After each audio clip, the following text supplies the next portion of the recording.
எல்லாருக்கும் வணக்கம்.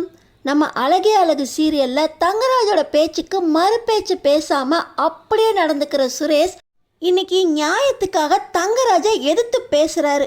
இப்படிப்பட்ட சுரேஷை யாருக்கெல்லாம் பிடிச்சிருக்கோ இந்த வீடியோக்கு ஒரு லைக் போட்டுக்கோங்க. ஸோ பார்த்தீங்கன்னா என் தங்கச்சி அப்பப்போ உங்களை நினச்சி வருத்தப்படுது.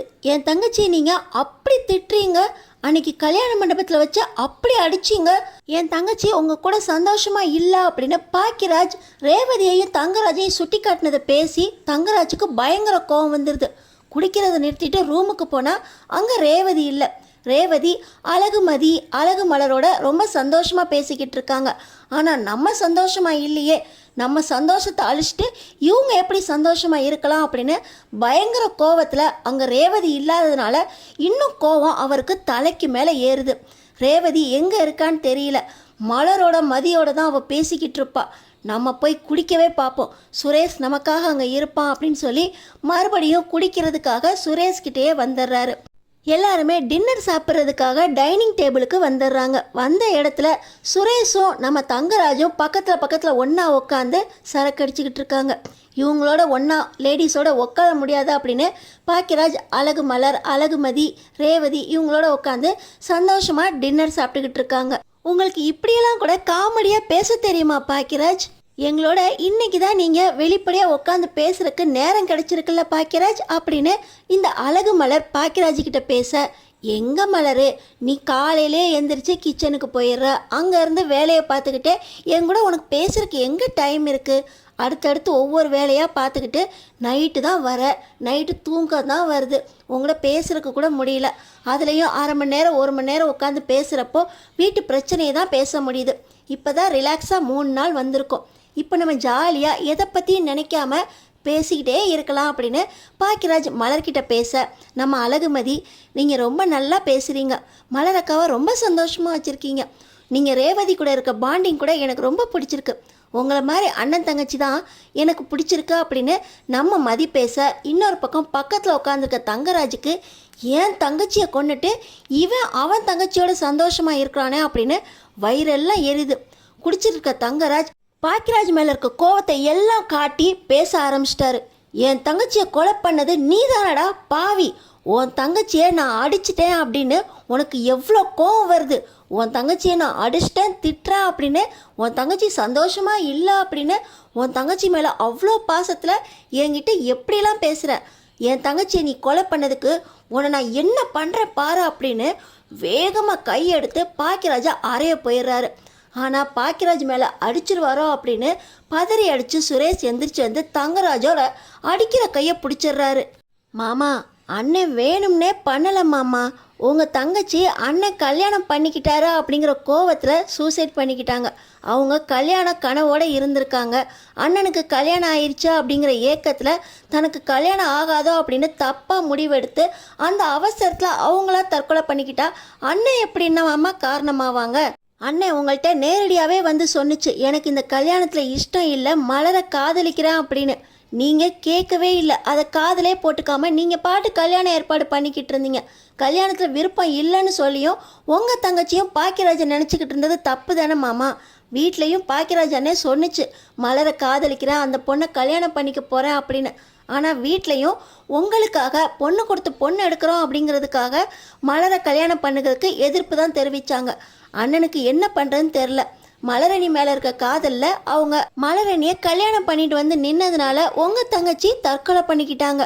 மனசொடைஞ்சு அவங்களா தற்கொலை பண்ணதுக்கு அண்ணன் எப்படி மாமா காரணமாவாங்க?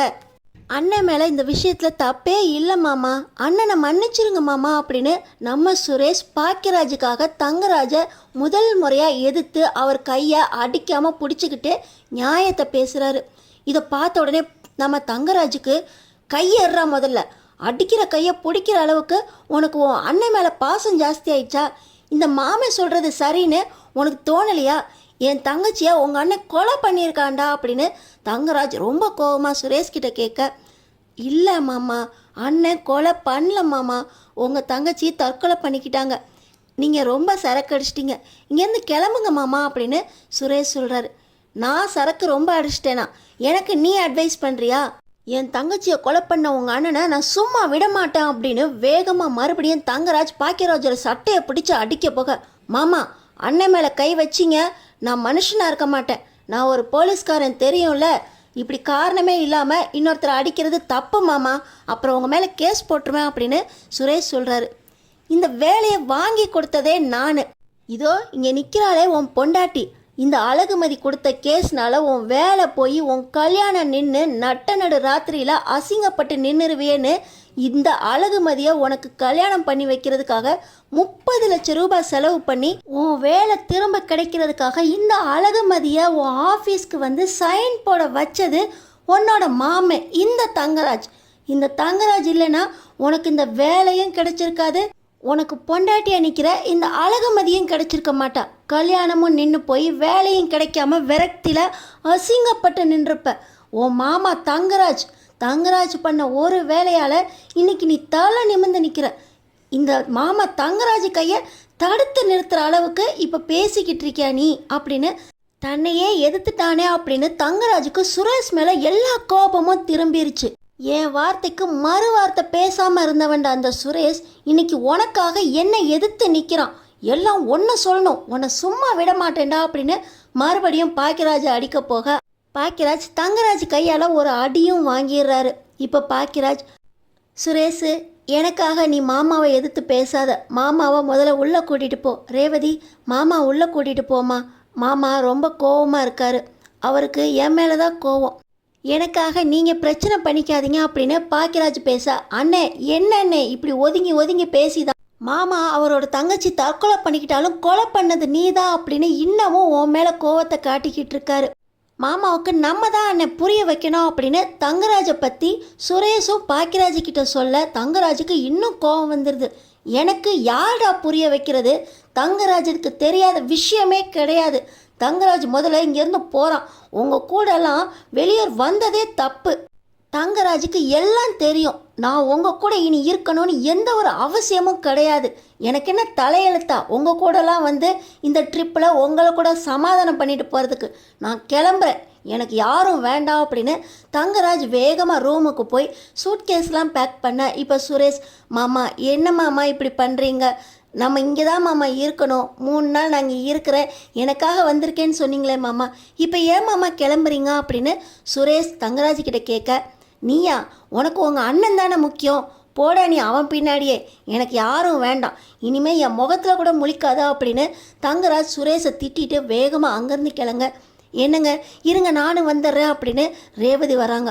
ரேவதி நீ இனிமேல் என் கூட வர வேண்டாம், உனக்கும் உங்கள் அண்ணன் தானே முக்கியம், உங்கள் அண்ணன் உன்னை சந்தோஷமாக பார்த்துக்குவான்ல, நீ அவன் கூடயே இரு, நான் வீட்டுக்கு போகிறேன் அப்படின்னு தங்கராஜ் வேகமாக கிளம்ப. என்னங்க நான் உங்கள் கூடயே வரேன் அப்படின்னு ரேவதி பின்னாடியே தங்கராஜ் பின்னாடி ஓட சுரேஷுக்கு மனசே உடஞ்சி போயிடுது. சந்தோஷமாக இருக்கலாம் அப்படின்னு 3 நாள் கொடைக்கானல் வந்துட்டு இப்படி ஒரே நாளில் இப்படி கிளம்புனா என் முகத்திலே முழிக்காத அப்படின்னு தங்கராஜ் மாமா சொல்லிட்டாரே, மாமா இல்லாமல் நான் சுரேஷே கிடையாது அப்படின்னு சுரேஷ் ஒடுங்கி போய் நிற்க தங்கராஜ் எப்படி ரேவதியை கூட்டிக்கிட்டு சென்னை கிளம்பிடுவாரா, இல்லை தங்கராஜை எப்படி சமாதானப்படுத்தி இதே ஊரில் இருக்க வைக்க போகிறார் சுரேஷ். அடுத்தடுத்து என்ன நடக்க போகுதுன்னு தெரிஞ்சுக்கிறதுக்கு நம்ம சேனலை சப்ஸ்கிரைப் பண்ணி தொடர்ந்து பாருங்கள்.